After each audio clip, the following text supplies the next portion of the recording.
Olá, seja bem-vindo ao nosso 74º dia da leitura bíblica. Meu nome é Everton Alonso e é um prazer ter a tua companhia. Antes de entrarmos hoje na nossa leitura, quero pedir que você possa deixar o teu curtir, o teu compartilhar, comentar e ativar os sininhos de notificações. Hoje nós faremos a leitura em Êxodo no capítulo 26, iremos até João no capítulo 5, retornaremos para Provérbios no capítulo 2 e, por fim, estaremos iniciando hoje a nossa leitura no livro de Gálatas, onde o apóstolo Paulo envia a carta à igreja da Galácia. Aqui em Êxodo, no capítulo 26, nós vamos estar vendo a orientação do próprio Deus para Moisés na questão do tabernáculo, na construção do tabernáculo. Diz assim, Êxodo no capítulo 26, verso 1. Faça o tabernáculo com 10 cortinas internas de linho fino, trançado e de fios de tecidos azul, roxo e vermelho, e nelas mande bordar querubins. Todas as cortinas internas terão a mesma medida, 12 metros e 60 centímetros de comprimento e 1 metro e 80 centímetros de largura.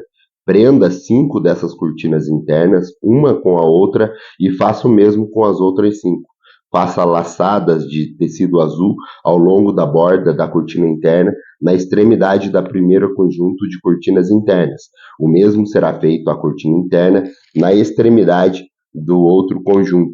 Faça 50 laçadas numa cortina interna e 50 laçadas na cortina interna que estará na extremidade do outro conjunto, de modo que as laçadas estejam opostas umas às outras.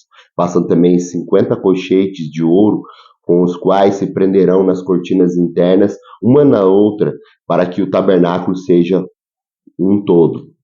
Com um total de 11 cortinas internas de pelo de cabra, faça uma tenda para cobrir o tabernáculo. As 11 cortinas internas terão o mesmo tamanho, 13 metros e meio de comprimento e 1 metro e 80 centímetros de largura.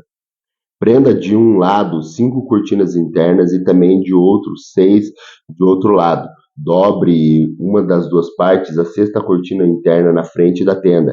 Faça 50 laçadas ao longo da borda da cortina interna na extremidade do primeiro conjunto de cortinas e também ao longo da borda da cortina interna do outro conjunto. Em seguida, faça 50 colchetes de bronze e ponha-nos nas laçadas para unir a tenda como um todo. Quanto à sobra no comprimento das cortinas internas da tenda, a meia cortina interna que sobrar será pendurada na parte de trás do tabernáculo.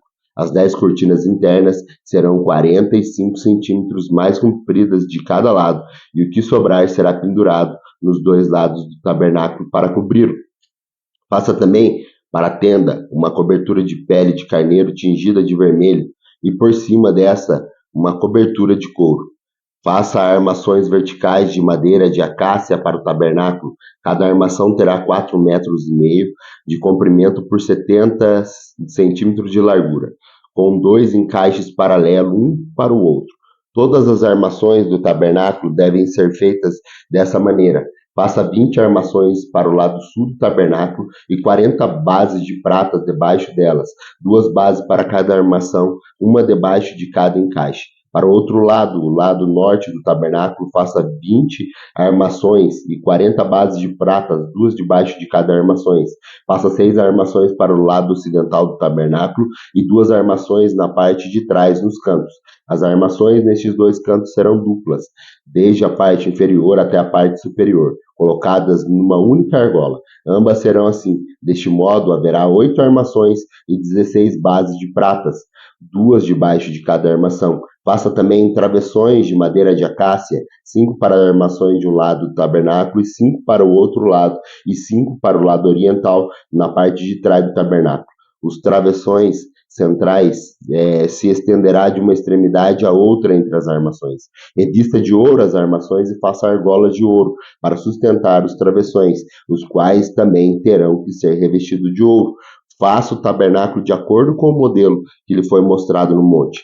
Faça um véu de linho trançado e fios de tecidos azul, roxo e vermelho, e mande bordar nele querubins. Pendure-os com ganchos de ouro em 4 colunas de madeira de acácias revestidas de ouro e fincadas em 4 bases de prata. Pendure o véu pelos colchetes e coloque atrás do véu a arca da aliança, O véu separará o lugar santo do lugar santíssimo. Coloque a tampa sobre a arca da aliança no lugar santíssimo. Coloque a mesa do lado de fora do véu, no lado norte do tabernáculo, e o candelabro em frente dela, no lado sul. Para a entrada da tenda, faça uma cortina de linho fino, trançado e de fios de tecido azul, roxo e vermelho, obra do bordador. Faça ganchos de ouro para essa cortina e 5 colunas de madeira de acácias revestidas de ouro, e mande fundir para eles 5 bases de bronze.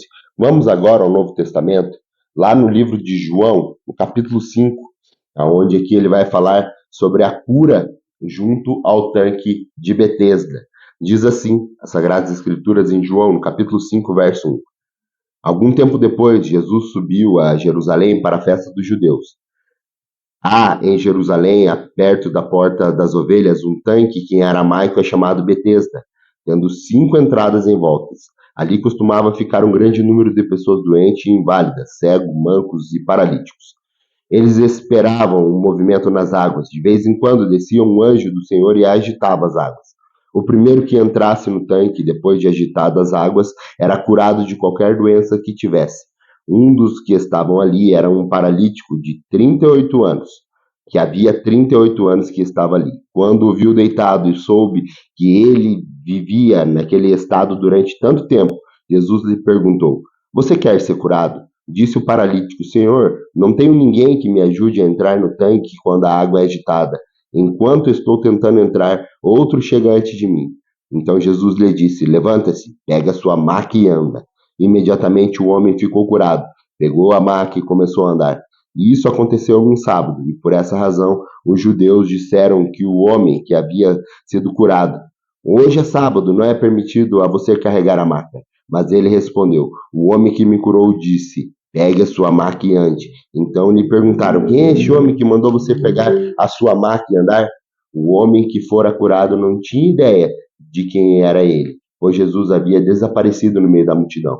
Mais tarde, Jesus o encontrou no templo e lhe disse: Olhe, você está curado. Não volte a pecar, para que algo pior não lhe aconteça. O homem foi contar aos judeus que fora Jesus quem o tinha curado. Então, os judeus passaram a perseguir Jesus, porque ele estava fazendo essas coisas no sábado. Disse-lhe Jesus: Meu pai continua trabalhando até hoje, e eu também estou trabalhando. Por essa razão, os judeus ainda queriam matá-lo, pois não somente estava violando o sábado, mas também estava dizendo que Deus era o próprio Pai, igualando-se a Deus. Jesus lhe deu a resposta: Eu digo verdadeiramente que o filho não pode fazer coisas de nada de si mesmo, só pode fazer o que vê o Pai fazer, porque o que o Pai faz, o Filho também faz. Pois o Pai ama o Filho e lhe foi mostrado, e lhe mostra tudo o que faz. Sim, para a admiração de vocês, ele lhe mostrará obras ainda maiores do que estas.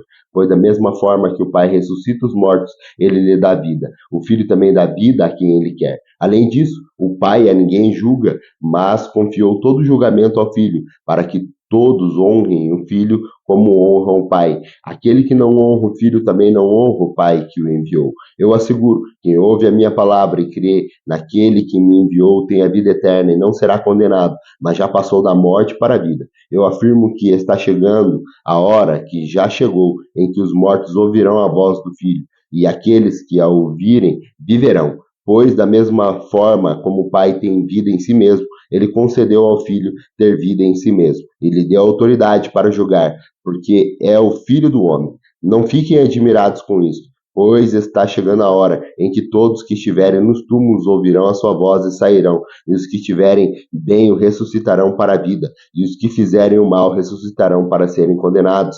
Por mim mesmo não posso fazer, eu julgo apenas conforme ouço, e o meu julgamento é justo, pois não procuro agradar a mim mesmo, mas àqueles que me enviou. Se testifico acerca de mim mesmo, o meu testemunho não é válido. Há outro que testemunha em meu favor, e eu sei que o meu testemunho a meu respeito é válido. Vocês enviaram representantes a João, e ele testemunhou da verdade. Não que eu busque testemunho humano, mas menciono isso para que vocês sejam salvos. João era uma candeia que queimava e irradiava a luz, e durante certo tempo vocês quiseram alegrar-se com a sua luz. Eu tenho testemunho maior do que o de João, a própria obra que o Pai me deu para concluir e que estou realizando. testemunha que o Pai me enviou, e o Pai que me enviou, ele mesmo testemunhou a meu respeito. Vocês nunca ouviram a sua voz e nem viram a sua forma, nem a sua palavra habita em vocês, pois não creem naquele que me enviou. Vocês estudam cuidadosamente a Escritura, porque pensam que nelas vocês têm a vida eterna, e são as Escrituras que testemunham a meu respeito. Contudo, vocês não querem vir a mim que para terem vida. Eu não aceito glória dos homens, mas conheço vocês. Sei que vocês não têm amor de Deus. Eu vim em nome de meu Pai, vocês não me aceitaram, mas se outro vier em seu próprio nome, vocês o aceitarão. Como vocês podem crer se aceitam glórias um dos outros, mas não procuram a glória que vem de Deus, o único? Contudo, não pense que eu os acusarei perante o Pai. Quem os acusa é Moisés, quem estão as suas esperanças. Se vocês crescem em Moisés, creriam em mim, pois ele escreveu a meu respeito. Visto, porém, que não creem no que ele escreveu, como crerão no que eu digo?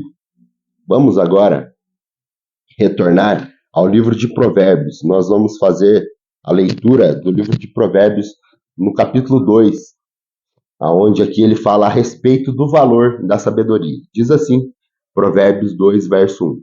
Meu filho, se você aceitar as minhas palavras e guardar no seu coração os meus mandamentos, se der ouvidos à sabedoria e inclinar o coração para o discernimento, se clamar por entendimento e por discernimento gritar bem alto, se procurar a sabedoria como se procura a prata e buscá-la como quem procura um tesouro escondido, você entenderá que o temer o Senhor e achar o conhecimento, o que é temer ao Senhor e achará o conhecimento de Deus.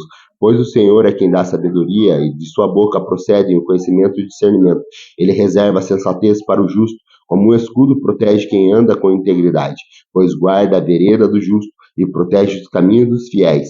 Então você entenderá o que é justo, direito e certo e aprenderá os caminhos do bem. Pois a sabedoria entrará em seu coração e o conhecimento será agradável à sua alma. O bom senso o guardará e o discernimento o protegerá. A sabedoria o livrará do caminho dos maus, dos homens de palavras perversas, que abandonam as veredas retas para andarem por seus caminhos de trevas, têm prazer em fazer o mal, exultam com a maldade dos perversos, andam por veredas tortuosas e no caminho se extraviam.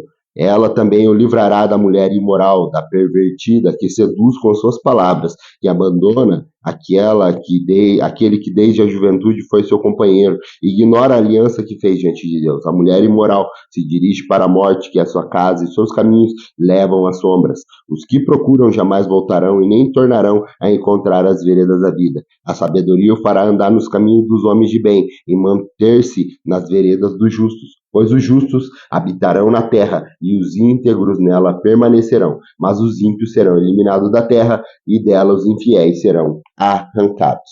Vamos agora para o início de um novo livro das Sagradas Escrituras, é a carta que o apóstolo Paulo escreveu endereçado aos irmãos da Galácia, é o livro de Gálatas, no capítulo 1. Aqui nós vamos encontrar que o próprio apóstolo Paulo, ele diz que não existe outro evangelho. Nessa carta ele faz a primeira apresentação dele e depois ele fala que não há outro evangelho. Vamos à leitura? Gálatas, capítulo 1, verso 1 diz assim: Paulo, apóstolo enviado, não da parte de homens, nem por meio de pessoa alguma, mas por Jesus Cristo e por Deus Pai, que o ressuscitou dos mortos, e todos os irmãos que estão comigo, as igrejas da Galácia. A vocês, graça e paz da parte de Deus, nosso Pai, de Senhor Jesus Cristo, que se entregou a si mesmo por nossos pecados a fim de nos resgatar dessa presente era perversa, segundo a vontade de nosso Deus e Pai, a quem seja a glória para todos sempre. Amém.